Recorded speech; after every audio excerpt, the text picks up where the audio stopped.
This is Scott Becker with the Becker Business Podcast and the Becker Private Equity Podcast. And hopefully there's a lesson in here someplace. Today's discussion is golfing and betting like a moron. So here's the deal. Played in a foursome yesterday in golf, and bear with me for those that are not golf fans, but hopefully some of this is sort of worth taking home and translating into business lessons. So we have three different games going in this foursome. One, a one-on-one game against a guy who's a much better golfer than I am, but I was sort of banking on him not playing to his handicap and me doing well. In any event, that game is played at $10 a hole. He's a 6 index. I'm much worse than that. The next game that I've got going in this foursome was with a guy who's got a 20 index, and yes, his handicap is real. It is very real. In him, I'm playing $1 a hole because that's what we play for. It's more about pride than it is money.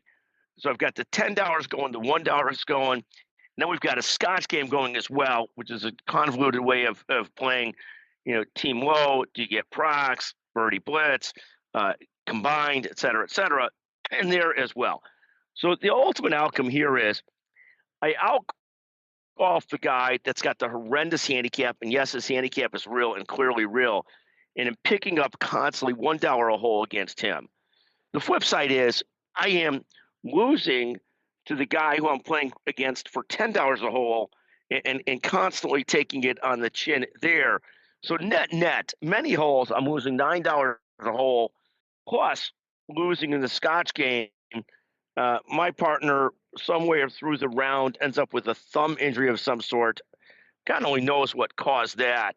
So this ends up being it's not a crazy expensive day, but it's a morally, a morally difficult day, a challenging day. And here's the lesson. There's an old lesson in blackjack that you're not betting on yourself really. You're doubling down when the dealer has a bad face card showing. So when they have a 3, 4, 5, 6 showing, that's when you're doubling down because they are likely to bust. So a similar lesson here would be that if you're going to gamble, don't gamble for higher stakes against the better golfer. That would be dumb. Really, pick who your mark is and raise the stakes against that person who will remain nameless, but first name is Jim. And don't bet heavily against the guy with the great handicap, Gary, who was playing out of his mind. He's playing at a 6-something handicap and played better than that. It was a very, very difficult and challenging day. It's even when he drove poorly, he made shot after shot to scramble well and protect a tremendous round. So there's a lesson there. It's very similar to a lesson in business. Double down on your good investments, the things that are working, things that are going well. Double down on your best customers. Double down on your best people. Don't spend a lot of money going after things that you can't win or are hard to beat. It was one of those days. It was discouraging, but full of education. So it is what it is. Thank you so much for listening to the Becker Business and the Becker Business and Private Equity Podcast. Thank you.